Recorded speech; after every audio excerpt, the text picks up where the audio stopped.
नमस्कार। स्वागत है आप सभी का एक नए वीडियो में। और आज के इस वीडियो में आप सभी लोग देख ही रहे होंगे कि यूपी टेट हो चुका है पूरा।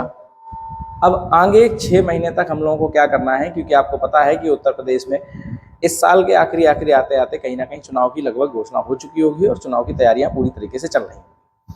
अब आपको पता है कि यूपी टेट जब पूरा हो चुका है तो अब सुपर टेट के लिए क्या करना है। आगे जो सुपर टेट होने वाला है वो एक्चुअल में सुपर टेट ही होगा या फिर वो बहुत बड़ी भागम भाग होने वाली है, बहुत बड़ी भागदड़ होने वाली है। तो इन सारी पॉइंट्स पे हम लोग बात करने वाले हैं और मुझे पूरा भरोसा है कि आप सबका यूपी टेट का एग्जाम बहुत अच्छा गया होगा और कहीं ना कहीं आप सभी लोग पास होते हुए यूपी टेट को पास कर रहे होंगे। चलिए तो देखिए, आज के इस वीडियो में हम सभी लोग बात करने वाले हैं आगे के प्लान की, आपको एक्चुअल करना क्या है। तो देखिए, सबसे पहले मैं आपको ये दिखा दूं कि जो आपका टीईटी का एग्जाम था वो 2, 3 और 4 जुलाई को होना था, जिसमें 2 और 3 को आपका जूनियर का एग्जाम हुआ, साथ ही साथ 3 की एक शिफ्ट और 4 की पहली शिफ्ट में आपका प्राइमरी का एग्जाम हुआ। और ये एग्जाम खत्म होने के बाद सरकार की तरफ से आंकड़े भी जारी कर दिए गए कि इसमें जो रजिस्टर्ड लोग थे वो आपके जितने लोग थे उसमें से 17,17,714 लोगों ने पेपर दिया है, यानी कि 88% लोगों ने यहाँ पे आपका पेपर दिया है। ठीक है, इस तरीके से आयोग द्वारा परीक्षा में कुल 19,94,661 लोगों को यहाँ पे परीक्षा करते हुए, मतलब जो लोगों ने फॉर्म भरा था उसमें से 88% लोगों ने पेपर दिया है। और 88% लोगों ने पेपर दिया है। पेपर का हाल देखने के बाद आप सभी लोग ये कह सकते हैं कि अगर बहुत कम रिजल्ट जाएगा, बहुत बेकार रिजल्ट जाएगा, तो मुझे लगता है कि कहीं ना कहीं 70% हो सकता है कहीं ना कहीं पास होते हुए भी दिखें। 65-70% लोग आराम से पास हो जाएंगे। ठीक है, इसमें कई सारी भारी संख्या उन लोगों की भी थी जो वर्तमान में शिक्षक हैं। हो सकता है पेपर का लेवल उसी वजह से कम किया गया हो कि जो वर्तमान शिक्षक पेपर दे रहे हैं उनको बहुत ज़्यादा कठिनाई ना दी जाए, आराम से उनको पेपर टेट पास करा दिया जाए। तो ये सारे चर्चाओं का विषय है, ये चलती रहेंगी। बाकी आपको पता है कि टेट बढ़िया तरीके से संपन्न हो चुका है और कहीं पे कोई भी किसी तरीके की लापरवाही सामने नहीं आई है। ठीक, ये हम लोगों का आंकड़ा है कि 88% लोगों में से 60 लोग आराम से पास हो जाएंगे। ये पेपर का हाल देखने के बाद आप कह सकते हैं। चलिए, हम लोगों का विषय एग्जैक्ट ये है कि टीटी कंप्लीट हो चुका है, अब आगे क्या करना है। अब सबसे पहले तो मैं आपको देखो एक पॉइंट यहाँ पे लिख के बता देता हूँ बिल्कुल एग्जैक्ट। एक गलती ये तो बिल्कुल मत करना कि जैसे आप लोग टीईटी के लिए बैठ गए थे कि टीईटी आ ही नहीं रहा है, टीईटी आ ही नहीं रहा है, तो आप टीईटी के लिए लगातार बैठे थे और कोई भी यहाँ पे पढ़ाई नहीं कर रहा था। फिर टीईटी आपका आया और 3 महीने का समय मिला। 3 महीने का समय मिला और जिस तरीके से 3 महीने में आप सभी लोगों ने पढ़ाई करी, पेपर अच्छा आ गया, वो अलग बात है कि फिर हम लोगों को वो चीज़ अब टेंशन नहीं दे रही कि नहीं नहीं हमें 3 महीने ही मिले। अगर पेपर कहीं ना कहीं ठीक आ जाता, जैसे टीईटी के पेपर में पारंपरिक क्वेश्चन पूछे जाते रहे हैं, मनोविज्ञान में, पर्यावरण में, और ये सारी चीज़ें अगर थोड़े ठीक लेवल की आ जाती तो आज अधिकतर लोग ये कहते हुए दिखाई देते कि 3 महीने का समय ही तो मिला था, हमने तैयारी ही कम कर पाई थी।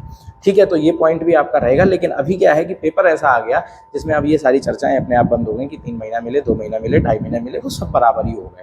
ठीक है, तो अब हम आपको ये कह दें कि ये गलती बिल्कुल मत करना कि जो टीईटी के लिए आपको 3 महीने का समय मिला, फिर यहाँ भागम भाग आप सिलेबस पूरा कर रहे थे, तो इसके लिए अब ऐसा ना हो। तो इसके लिए सुपर टेट के लिए आप बिल्कुल भी अभी से लग जाइए, क्योंकि सुपर टेट आएगा। ये बात आप देख लीजिए, न्यूज़पेपर्स में भी कहीं ना कहीं दिख रही है। जुलाई के बाद जारी हो सकता है 37,200 पदों पर भर्ती का विज्ञापन।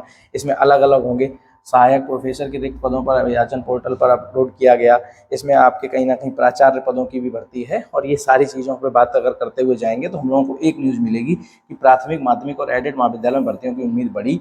इसमें आप यहाँ पे एक चीज़ लिखी हुई देख रहे होंगे, सॉरी, ये है बेसिक शिक्षा परिषद के नगरीय क्षेत्र में लगभग 11,000 पदों के लिए अध्याचन पिछले महीना ऑफलाइन भेजा गया था। ये खबर जो है ना, आपको कहीं ना कहीं पॉजिटिव लगेगी कि जो नगरीय क्षेत्र के प्राथमिक विद्यालयों में भर्ती है उसके लिए 11,000 की बात आपकी चल रही है। और ये 11,000 भर्ती तो आप ये मान के चलिए कि कहीं ना कहीं आपको सितंबर तक देखने को हर हाल में मिल जाएगी। अगर इसके साथ ग्रामीण क्षेत्रों की भी लगभग 30-35 हज़ार वैकेंसी जुड़ गई तो 30-35 हज़ार जोड़ने के बाद ये लगभग आपकी 45,000-46,000 के आसपास वैकेंसी बनेगी। इसी आधार पे लोग आपको, कई सारे लोग कहते हुए मिलते हैं कि 50,000 भर्ती आ रही है। लेकिन उसके पीछे की जो एग्जैक्ट जानकारी है वो ये है कि 11,000 पे तो बात फाइनल है और ये हो सकता है आपको टेट के रिजल्ट के बाद तुरंत देखने को मिल जाए। इस पर पूरी तरीके से तैयारी चल रही है और इसका अध्याचन भी भेजा जा चुका है। अब अगर ग्रामीण वाले पोस्ट भी इसमें जुड़ते हैं तो फिर ये बड़ी वैकेंसी बनेगी, अन्यथा अगर नहीं भी जुड़ेंगे तो 11,000 तो हमारे पास आ ही नहीं है। ठीक, तो हम अगर इसी को लेके चलें, ये देखिए योगेंद्र नाथ ने बताया कि बेसिक शिक्षा विभाग में करीब 55,000 शिक्षकों की भर्ती की जाएगी। इसमें 11,508 प्राथमिक शिक्षकों का अध्याचन आयोग को प्राप्त हो चुका है। तो ये 11,508 तो कन्फर्म है, ये तो आनी ही आनी है, चुनाव से पहले आनी है। तो आप बस इसको ही अगर अपनी पॉजिटिव न्यूज़ मान लें, इसके साथ जो जुड़ जाएगा 30,000, 40,000, 50,000 जो मिल जाएगा वो हमारे लिए बेनिफिशियल होगा। लेकिन 11,000 तो आ ही रही, और जब वैकेंसी आ रही है तो ऐसा तो नहीं कि हाथ पे हाथ रखे बैठे रहेंगे, पढ़ना तो पड़ेगा।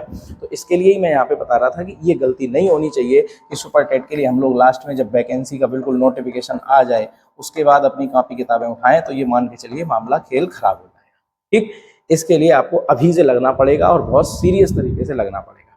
तो ये इसके पीछे की न्यूज़ भी मैंने आपको बता दी। अब आपको कुछ चीज़ें ये भी पॉइंट में दिमाग में रखनी पड़ेंगी कि एग्जैक्ट जो सुपर टेट की वैकेंसी आएगी उसमें होगा क्या। सबसे पहले तो आप ये समझ लीजिए कि सुपर टेट का जो पेपर है वो टेट के पेपर जैसा नहीं होगा, क्योंकि सुपर टेट एग्जैक्ट एक भर्ती का नोटिफिकेशन होगा, एक पात्रता परीक्षा नहीं होगी।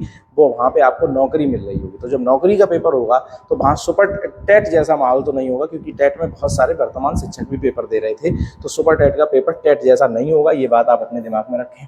साथ ही साथ सिलेबस में बहुत भारी अंतर है। यहाँ आप मात्र 5 सब्जेक्ट को टारगेट करते हैं, वहाँ आप कम से कम 10 से 11 सब्जेक्ट को टारगेट कर रहे हैं। ठीक है, तो सिलेबस में आप ये मान के चलिए कि जमीन आसमान का अंतर है। अगर यहाँ 5 सब्जेक्ट पे बात हो रही थी तो वहाँ 11 सब्जेक्ट पे बात होगी, और 11 सब्जेक्ट कम समय में पढ़ना आपके लिए चैलेंजिंग रहेगा। तो इसके लिए अभी से पढ़ना स्टार्ट करना पड़ेगा। वैकेंसी संख्या बहुत कम है। अगर हम लोग 11,000 को ही मान के चलते हैं तो भी कम ही रहेगी, क्योंकि आपको पता है कि 17 लाख लोगों ने इस बार पेपर दिया है, और 17 लाख लोग में से अगर 10 से 12 लाख लोग भी पास हो गए तो 10 से 12 लाख लोग ये और बाकी जितने पिछले टेट सीटेट पास करके बैठे हैं सभी जाएंगे एक भर्ती में। और ये भर्ती आपकी फिर ये मान के चलिए कि 11,000 से होने वाला कुछ नहीं। तो 11,000 में बहुत भारी कंपटीशन होने वाला है। तो इसको भी दिमाग में रखना पड़ेगा कि वैकेंसी की संख्या बहुत कम है। साथ ही साथ यहाँ पे देखिए अगला पॉइंट लिखा है कि टेट सीटेट पास की संख्या बहुत अधिक है। तो वैकेंसी अगर 11,000 आएगी, 50,000 भी आएगी तो भी कंपटीशन में कोई हाल ये मान के चलिए कि कोई कमी नहीं आने वाली है। अगर 50,000 भी वैकेंसी आएगी तो भी वो ऊँट के मुंह में जीरा ही जैसा माहौल होगा। ठीक, तो इसके लिए आपको लगातार पढ़ना पड़ेगा। और बस ये वीडियो बनाने का उद्देश्य केवल इतना था कि आप टेट का पेपर देने के बाद भले ही ये कहें कि ठीक है तैयारी वैयारी सब जो ठीक था अपना हो गया, पेपर बढ़िया पास हो गया, लेकिन सुपर टेट के पेपर में कहीं ना कहीं सीरियसनेस के साथ आपको पढ़ना पड़ेगा और अभी से पढ़ना पड़ेगा। ठीक है, तो इस चीज़ के लिए आप बिल्कुल तैयार रहिए। मैंने आपको भर्ती की जो चर्चाएं चल रही हैं, जो सोर्स हैं वो भी दिखाए हैं, और साथ ही साथ आपको इन पॉइंट्स के थ्रू ये भी बताया कि आपको एग्जैक्ट करना क्या है। ठीक, अब आप मेरी एक बात सुन लीजिए ध्यान से। जितने भी साथी हमारी बात को सही तरीके से मान लें तो आप ये मान के चलिए कि जब तक नोटिफिकेशन नहीं आ रहा है, जब तक नोटिफिकेशन नहीं आ रहा है तब तक आप अगर बिल्कुल कुछ भी ना करना चाहें, मतलब घर से निकलना ही ना चाहें, तो आप कुछ भी नहीं करें तो सेल्फ स्टडी जरूर करें। क्योंकि आप किसी भी पेपर को दे के आइए, आपको एक बार एहसास ये जरूर होगा कि यार सबसे बेस्ट तो सेल्फ स्टडी है। ठीक, अगर आप सेल्फ स्टडी करना चाहें सेल्फ स्टडी करिए। इसमें अपने सब्जेक्ट सेट कर लीजिए कि हिंदी पढ़ सकते हैं आप, हिंदी पूरी फिनिश करके रखो। इसमें आप संस्कृत पढ़ सकते हैं, संस्कृत फिनिश करके रखो। इसमें आप मैथ पढ़ सकते हैं, मैथ फिनिश करके रखो। इसमें आप कंप्यूटर पढ़ सकते हैं, कंप्यूटर फिनिश करके रखो, या साइंस पढ़ सकते हैं। मतलब जो आपका इंटरेस्ट है उस हिसाब से आप चीज़ों को पढ़ के ख़त्म करके रखिएगा, तो आप सेल्फ स्टडी कर सकते हैं। साथ ही साथ अगर आप चाहते हैं कि नहीं हम सेल्फ स्टडी नहीं कर पा रहे हैं तो फिर आप कहीं ना कहीं ऑफलाइन बैठने लग जाइए, ऑफलाइन इंस्टीट्यूट में बैठिए। क्योंकि अब आप एक चीज़ जान लीजिए कि ऑफलाइन और ऑनलाइन में मामला बहुत ज़्यादा डिफरेंस होने लगा है। कि जब आप किसी पेपर को देखिए, ऑनलाइन जब आप पढ़ रहे होते हैं तब आपको ऐसा लग रहा होता है कि यार बढ़िया, इससे बढ़िया तो कुछ हो ही नहीं सकता। मतलब ऐसा कौन हो सकता कि जो आपको 1 घंटे के अंदर पूरा ज्ञान दे के चला जा रहा है। लेकिन आपको जब पेपर देने के बाद जब आप आते हैं तो कहीं ना कहीं ये सोचने पे मजबूर हो जाते हैं कि यार ज्ञान देना अलग चीज़ है, लेकिन हम कितना कर पा रहे थे, हम उन चीज़ों को ले कितना पा रहे थे, हम उन चीज़ों को लेके पेपर में कितना कर पा रहे हैं। तो ये सारी चीज़ें आप खुद से अपना जजमेंट करिएगा। बाकी आप सेल्फ स्टडी कर सकते हैं, बुक्स बढ़िया सी खरीदिए, और बुक्स खरीद के अपना घर पे, हमने कहा कि सब्जेक्ट वाइज सब्जेक्ट अपना घर पे पढ़ सकते हैं। अगर आप ऑफलाइन और ये सब नहीं, अगर आप ये सेल्फ स्टडी और ये नहीं बन रही है बात, तो फिर आप ऑफलाइन जाके कहीं डेली बैठिए। जब आप लोगों के बीच जाके बैठते हैं तो आपको ये बात समझ में आती है कि हाँ कौन कितना पढ़ रहा है, कौन कैसे क्या है, और चीज़ें आप आराम से सीख सकते हैं। और जब ये भी नहीं कर सकते हैं, ये भी नहीं कर सकते हैं, तो फिर एक ही ऑप्शन बचा है कि ऑनलाइन अपना लेके सीरियस से पढ़ सकते हैं। ठीक है, लेकिन ये आपका टोटली इंटरेस्ट रहेगा कि आपको इनमें और इसमें किसको चुनना है। आप अपने हिसाब से देख लीजिएगा, जो आपको बेस्ट लगे वो करिएगा। ठीक, लेकिन आप कुल मिला के सीधी एक बात समझ लीजिए कि पढ़ना है, बिना पढ़े आपका गुजारा नहीं होगा। ठीक है, तो आज के इस वीडियो में यही आपको इन्फॉर्मेशन देनी थी। बाकी आप ये मान के चलिए कि वैकेंसी आ रही है, उसके लिए पढ़ना पड़ेगा।